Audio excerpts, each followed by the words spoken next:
Hello everyone and welcome to another episode of the Rouge Rugby podcast where we talk about real Canadian rugby.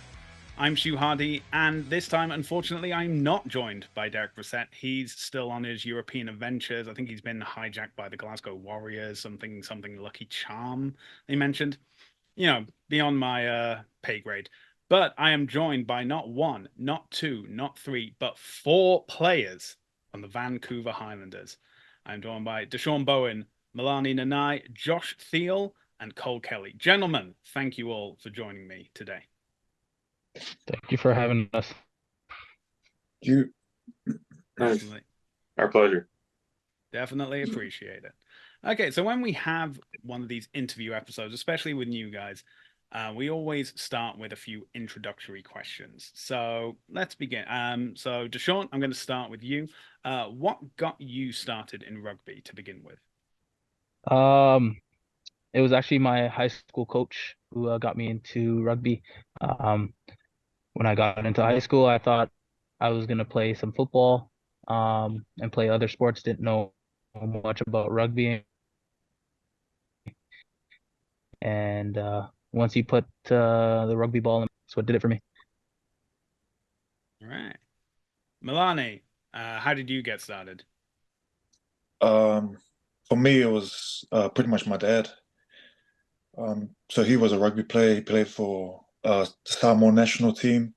This was like back in the days. So I think one of my earliest memories was, passing a rugby ball. So, growing up, my dad just gave me a rugby ball, and that's how it pretty much started for me.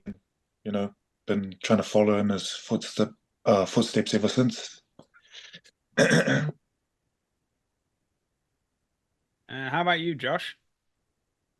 Yeah, pretty similar for me to Melani. To be honest, I mean, both my parents played for the national team, and I did a few years of my childhood in Wales, France, and England. My dad was playing over there, so I have memories of going to watch him in the Heineken Cup, and I think it was called the Celtic League back then. So when you grow up in a country, when you do your childhood years in a country, a rugby crazy country like Wales, it's pretty easy to want to pursue that sport. Yeah, with Welsh heritage, I can completely understand that perspective. And Cole, you're obviously from Ireland, and so another country with rugby heritage. How did you get involved? Yeah, for me it was a bit different. I didn't have a parent who played international or anything like that, but it was just kind of, so I moved over when I was quite young, back to Ireland. My mum moved back, and she kind of just put me in most of the games over there. So I played a bit of the Gaelic games, GAA, and then rugby, and kind of stuck at rugby. It was the one I enjoyed the most, so that's where I went. Yeah. All right. So a few of you guys have already mentioned that the person who helped you get into rugby altogether. So Melani and Joshua was your dad. So Cole, I'll come back to you. Is there anyone that once you got started in rugby was a real driving force that made you like see it as a career option going forward? Yeah, I had a few like underage coaches and stuff like that back in Ireland, especially like Southeast Leinster kind of area. Like Decky O'Brien was one of our coaches back then. He was just kind of taught me the ways of like playing forward, and if you wanted, what do I have to do if I want to kind of go forward and play rugby. So taught me a lot of the basics, gave me a good platform to grow off. So it would have been Decky O'Brien would have helped me a good bit. Yeah. And so, Deshaun, I'm going to pass this question to you because obviously, not having a parent that competed at the national level or dragging you over to Europe, a lot of Canadian players have said there's not been a lot of professional options open for them when they were learning to play. Was there anyone who helped guide you to seeing rugby, whether at sevens or 15s, as a career choice? I've actually had a decent amount of coaches back in Ontario kind of talk to me about pursuing that as a career goal. really, as a kid, didn't really listen, didn't think too much of it, didn't really know the whole pathway and what rugby could do for me. But yeah, my high school coach, I could say 100% was one of those guys um, that pushed me to seeing through what I had started in grade 9. Um, yeah, and a couple club coaches here and there kind of tried to push me in that right direction of seeing it as like a possible career platform or something like that, right? So yeah.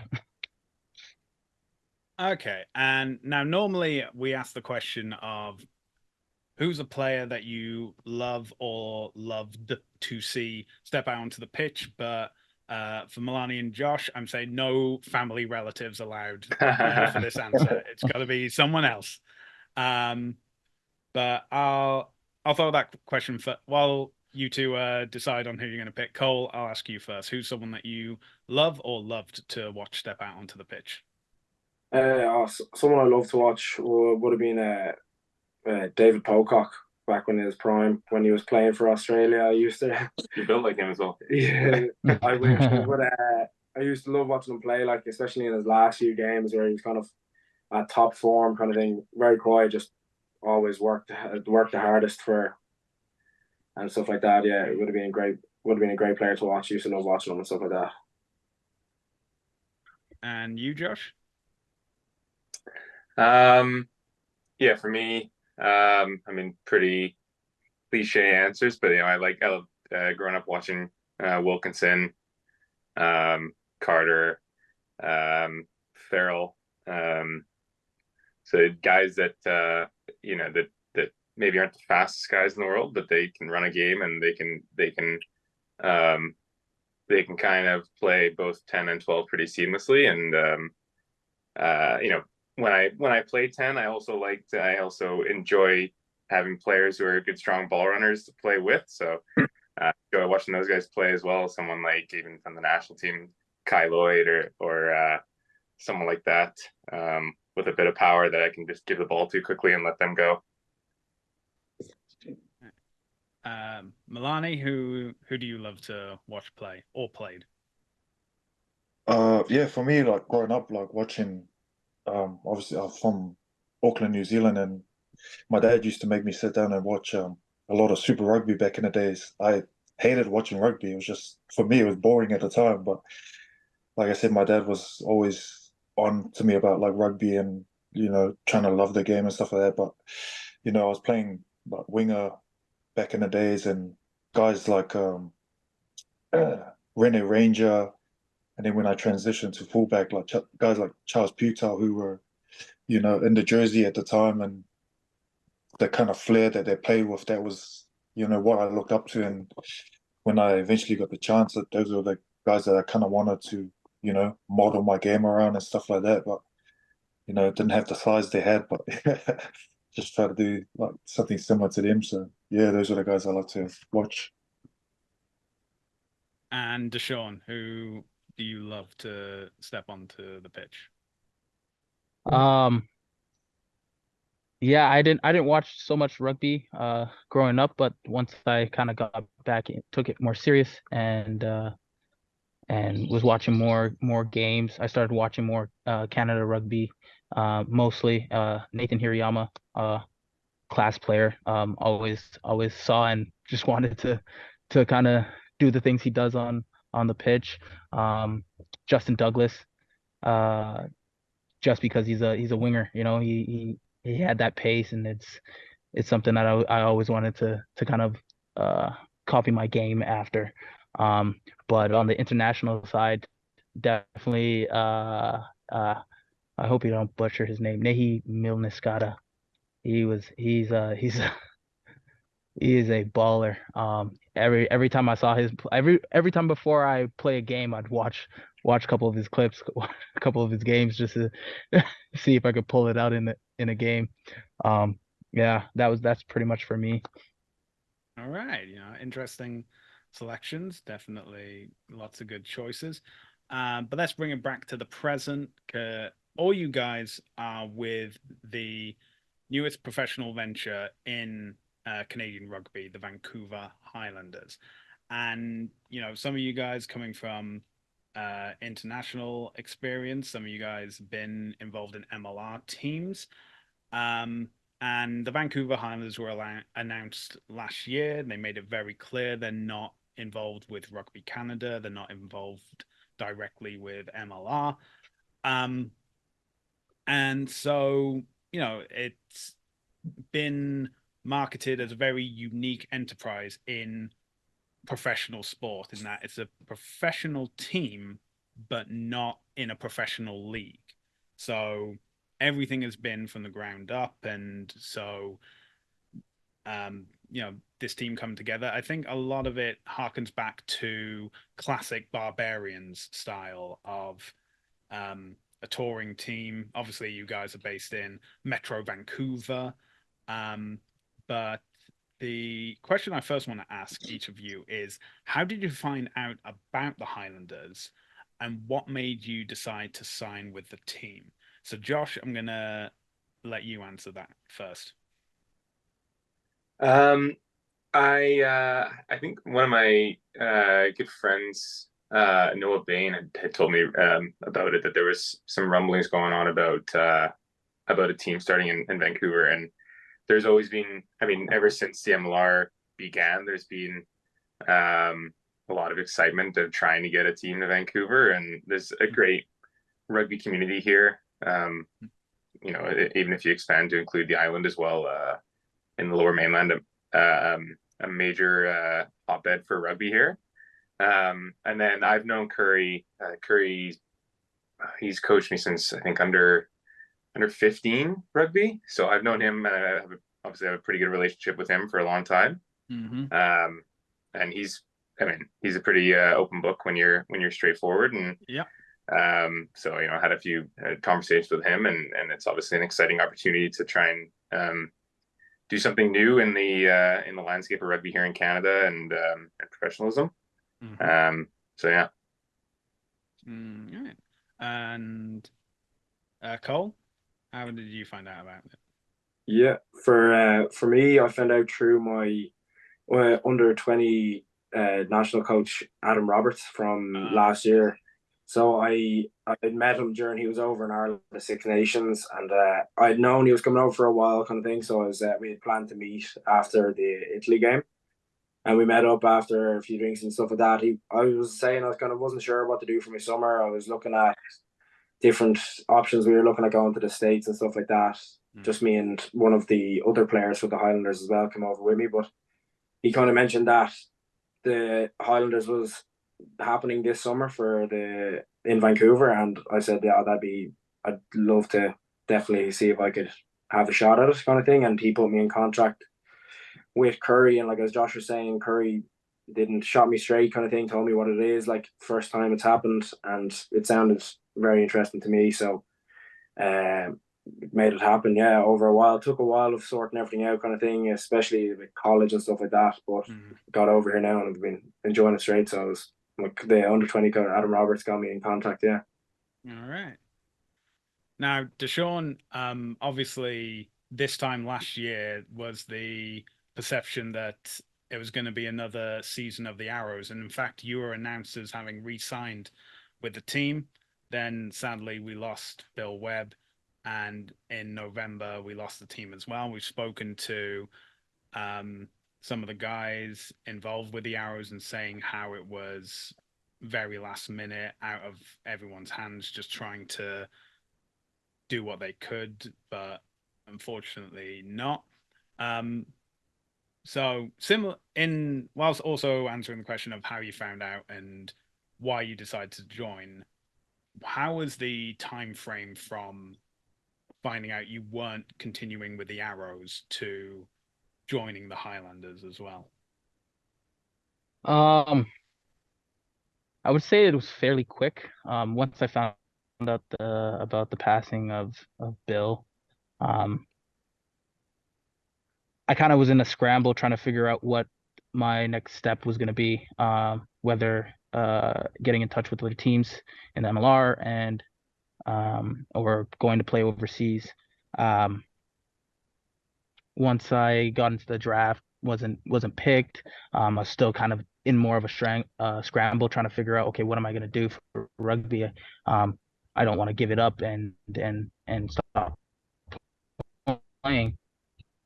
And another teammate on the Vancouver Highlanders, Ollie Knott, and also Tom Davidson. They both mentioned to me that Curry was putting together a team for Vancouver, and I was a little unsure because I was like, who are they going to play, especially when they're playing in the summer. And once I had a conversation with Curry, Curry just like everybody's saying, shot it straight and just told me exactly what the plan was, what he sees for the team, and kind of let me know if I would be a good fit or anything like, or everything like that. And yeah, once he gave me that information, I kind of jumped on it. I was like, yeah, you know what? I think this is a great opportunity.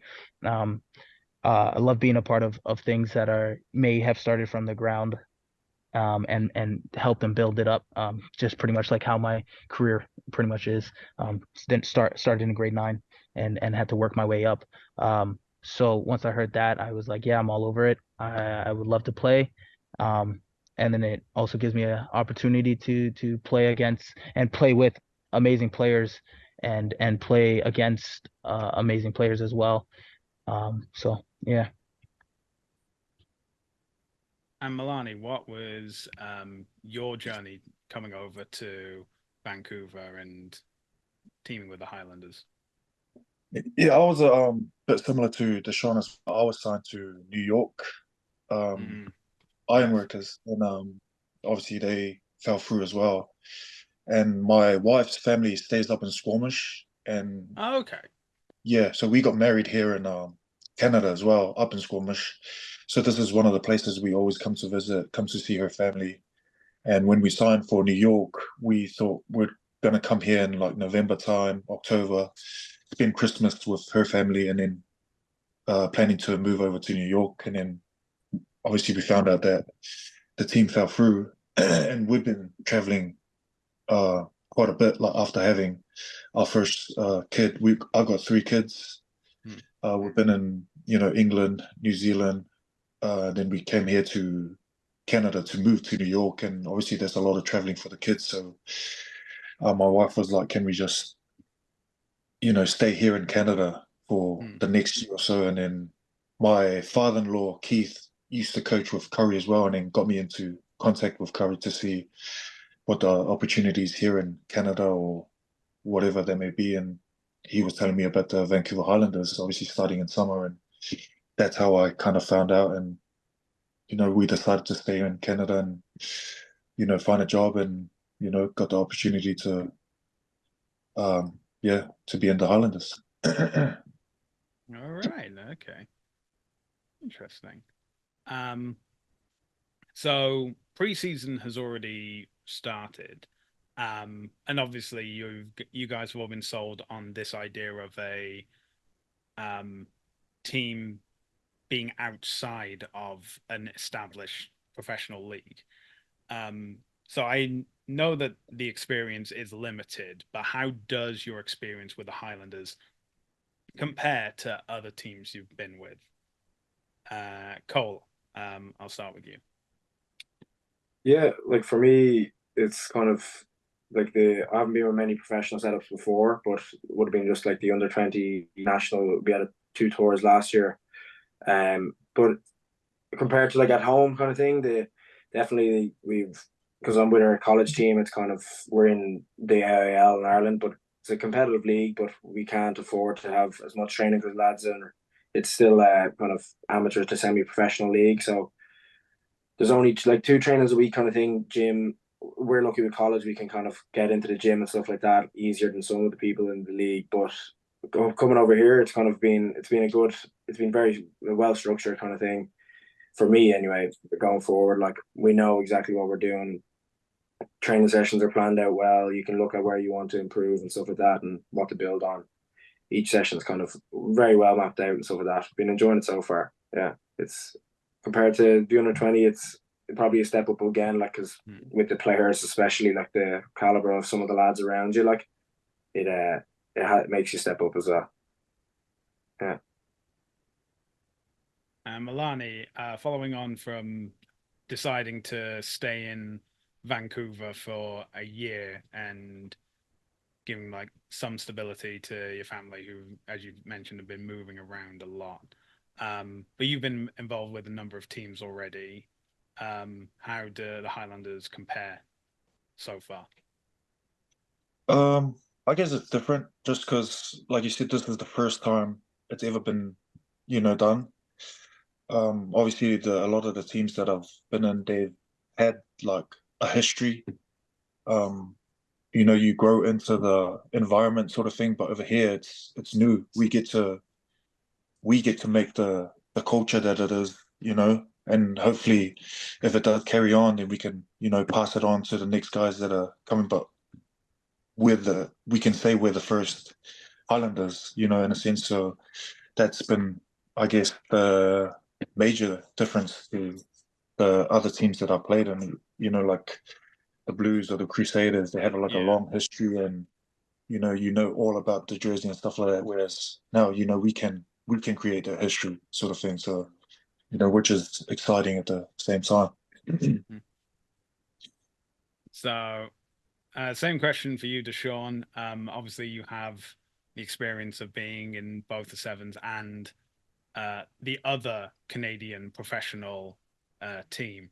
So, as one of the few players that have been in both Canadian professional rugby teams, how does the Highlanders compare to the Arrows?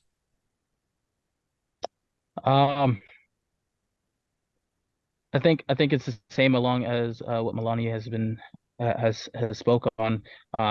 It's a new organization.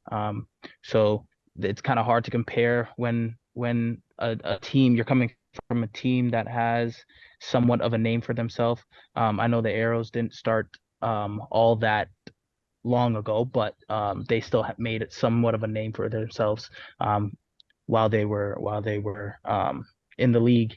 But from the experience that I've had with this team, I could say that it is a high level environment. Everybody is striving to help this team become something that everybody and their grandchildren and their great grandchildren will be talking about, and it's a great opportunity to be a part of it. Yeah. And for you, Josh, this hasn't been the first team whose main colors have been red and black. You've been with the San Diego Legion before, so keeping it along the Pacific coastline. So how have you found the differences between other teams and the Highlanders? I think Melani hit it on the head with it's an exciting opportunity to forge our own path. And obviously, when there's something that's brand new, such as the Highlanders are, there's always going to be, we could improve this, or we could do this and that and improve that. But I think that the admin and the coaches have done a really good job of making it a competitive environment. And pushing the standards. And I think we, between 40 and 50 guys at every training, and they all come to compete and to get better. And, when you're competitive on the field, I think that lifts standards both on and off the field. So at least, it's been, I think, 6 weeks now for us that we've been here. And I think with every week that passes by, it gets, we stamp our name a bit more and get a bit better and better and better. And that's what we're all really aiming for. All right, cool. So one word that is been used mainly in the marketing and showcasing the Highlanders is fortitude. And the Highlanders have their own definition for fortitude, but I want to ask you guys, what does fortitude mean to you? So I'll start with you, Melani. How would you define fortitude? I guess for me, it's, you know, I think one word that comes to me is like strength, and pretty much in whatever you do, you got to just, I guess, stay strong, whether it's, the bond with the boys or, with the team and stuff like that. And yeah, that's probably the word that just comes to mind for me. Deshaun, what does fortitude mean to you? Um, Fortitude means to me like never backing down, never giving up. Um, just to kind of tag on to what Melani said, staying strong. Yeah, pretty much it. That's much for me. Yeah, kind of says it kind of says enough in itself. What does fortitude mean to you, Cole? Yeah, for me, I looked it up before. I looked up the actual definition before, but there's like it was like courage and pain or adversity. But like for me, I think looking at it like that word fortitude and like then the word courage in the definition, like looking around the training and you can see like 45 lads who have come together to do something that's never been done before, like to make history, as Melani was saying, is something that it's like a lot. It's courageous and it's fortuitous, like that all the lads have done it. Like it's something that I'm proud of, especially every week we kind of build on. Everyone's giving up their time, working hard to get the trainings and stuff like that. It's something that like for something that's never been done. It's definitely something special that's building like, and that's what kind of fortitude for me is. All the lads that have given up given up their summer, they could be doing something else to write a book, write a history book. Yeah. And Josh, how would you define fortitude? Yeah, I mean, I guess I'd agree with Cole on the definition that he looked up, but no, I mean, like there's a lot of playing rugby in Canada. You face a lot of adversity, and it's kind of we're facing this battle to try and get the country back um, to where it was and where a lot of people here believe it should be. And that's staying strong and committed to the cause, and especially for the Highlanders when when you're trying to do something different against the grain. There's always going to be people who say, "Oh, why didn't you do it like this? Why didn't you do this? Why haven't you done that?" So I think there's a goal in mind for this group, and the fortitude mentally and physically on the field to to stick to what we've committed to and push forward and achieve that. Yeah, that would be how I look at it.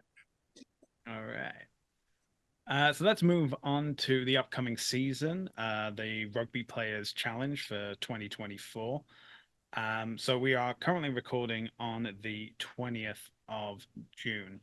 And a week on Friday is going to be the first game, or should I say first games in Vancouver Highlanders history, because it is going to be a double bill of the Canada Selects and Barbados.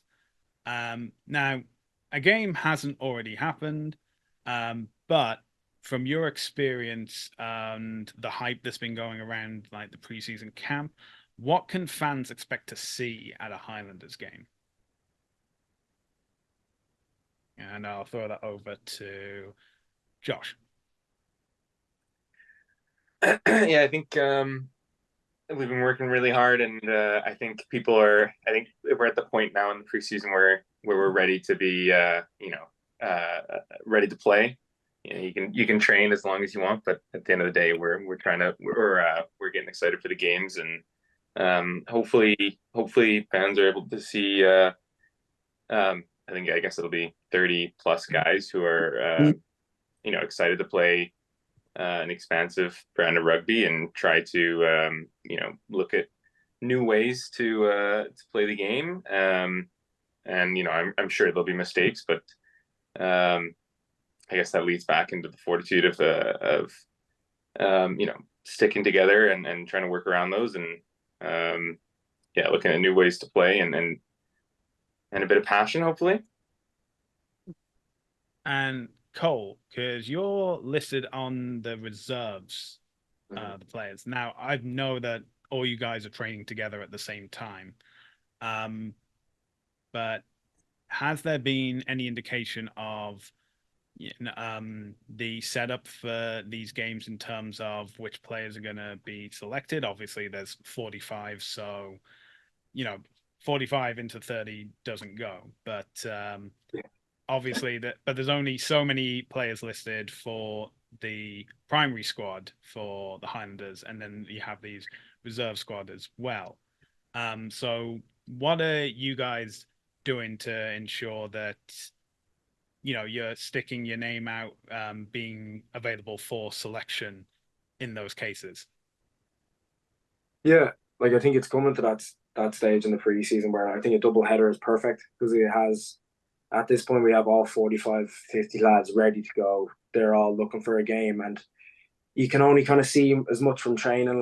So we, like the lads on contract and stuff like that, they're all fighting for positions, and same with the reserves. We're looking to try and get on that main contract, hopefully, or get on that starting team. So it's coming to that point where, like, I think the plan for the two games is we try and get everyone is going to try and get onto the pitch at possible show, and that's going to be your chance. We're going to have to do as much as we can with what time we get, as much as we get or as little as we get.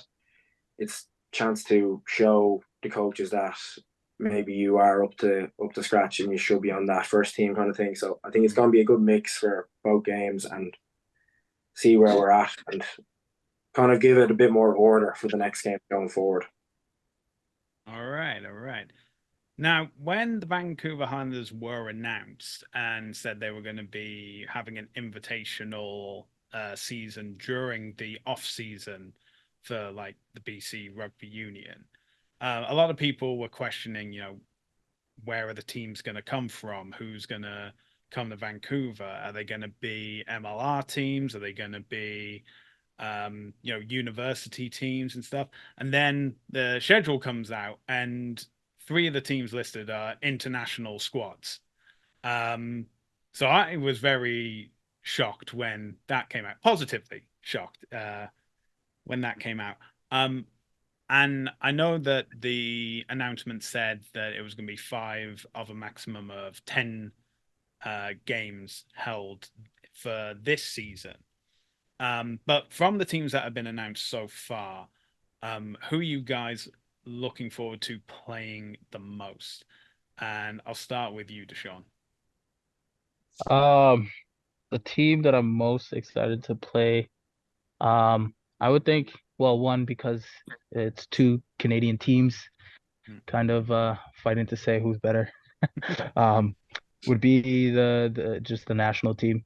I feel like that's gonna be a good game to be at and to watch and play in, because you get pretty much the best of the best in Canada and all over the world, playing against each other just to kind of take the crown of who's best in Canada.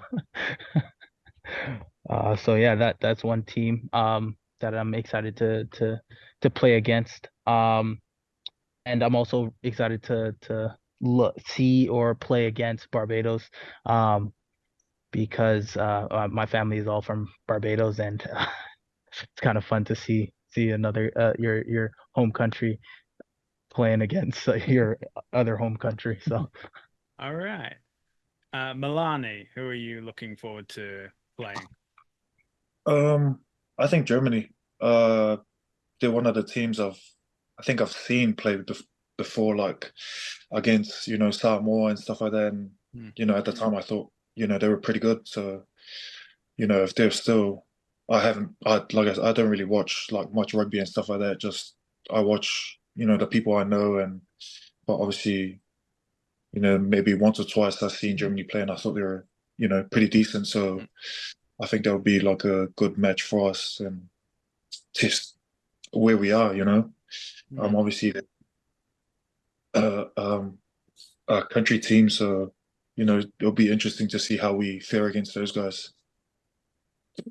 All right. Is there any team that you're keen to play, Cole? Yeah, for me, I'm looking forward to playing Brazil, I think, because I've seen like they've the team in the SAR League and stuff like that. I watched them play Penarol last summer in Uruguay, so they've a professional team, so that stands to them kind of thing. They'll have some players, and I think I'd say there'll be a good challenge up front with them as well. I'm looking forward to that. And Josh, a bit of a different question for you, but as a Canadian international, what is the difference between Canada Selects and Canada 15? That's a great question. I think um, I think well, I mean, there's a lot of guys who I'd imagine will be in the Canada 15 later on in the year that are in the MLR right now. Mm-hmm. And I think this selects team will be don't quote me on this, but I think it'll consist mostly of younger guys who aren't in the MLR but are still back in Victoria right now, working to put their hand up for MLR as well as Highlanders and Canada selection test matches. So maybe a youthful look at Rugby Canada and then what's coming up next. And I know I have a few buddies that are there training with them, and I know they're working really hard, and they're coming to win this game, just like us. So I think it could be a very different team in a few months' time. But this is also an opportunity for those guys in the Canada Selects to put their hand up for that team as well when the MLR guys in the league are included. All right. That is a really good explanation, actually. Thank you very much. I hope I got that right. Well, I'm sure Rugby Canada will be contacting us very soon to iron out all the details. Okay, so as we say, it's been a invitational structure for the Rugby Players Challenge. And, we're hoping all the best for this year, both in terms of Highlanders victories as well as fan interaction and stuff like that. We're hoping it's so successful that it's definitely coming back next year. So if you were to give a golden ticket to any team, past or present, that you would love to play against the Vancouver Highlanders, who would it be and why? And I'm going to start with Melani. I think I'll pick the Crusaders team last year, who won the Super Rugby. Just because I was on the team last year. Like, well, humble brag. One of the best teams that I've ever been a part of, and just I don't know, I just would like to play against him and see how we go. See who's got the better black and red jersey. Yes, yes, exactly. Deshaun, who is your golden ticket going to? Golden ticket. Oh,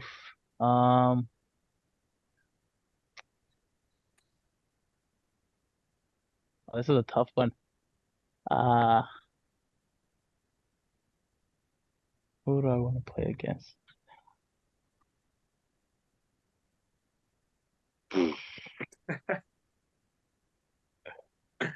Honestly, nothing. No one's. That's the problem. That's the problem with not watching any rugby. You can't you can't say anything about other teams, older teams. But for present day, I would love to play New England Free Jacks. That would be a great team, last year's team to play against since they won last year. I think that would be a good competition. Most of the boys, most of that team is Canadian, so it's kind of like a head-to-head situation on that point. So that would be my team. Yeah, we do refer to them as Canada South, so a lot of Canadian guys in there. Cole, who is your golden ticket going towards? Yeah, for next year, I'd love to see Canada's first team come down. I'd like their best rather than this select. So rather the top team. Let's see, like instead of be part of that Ottawa challenge kind of thing, I think that'd be a good challenge there to have a go with the first team, whoever that consists of at the stage. Like, yeah. All right, and Josh, who are you giving your golden ticket to? I think they've done a good job this year.